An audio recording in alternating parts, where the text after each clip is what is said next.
Shwmae pawb. My name is Gareth Lloyd-Richards. I'm the Equality, Diversity and Inclusion Lead at Health Education Improvement Wales, and my pronouns are he and him.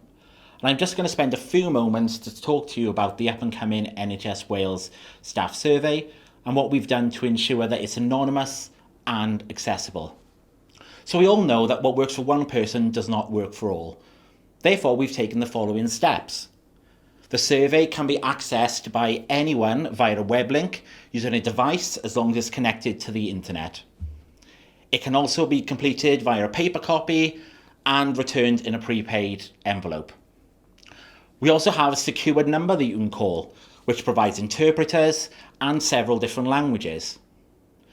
Just remember, at no point during the survey will you need to provide any identifiable information. So we really hope that you take the time to complete the survey. All our voices in NHS Wales are important, and by completing the survey, you have that voice. Diolch.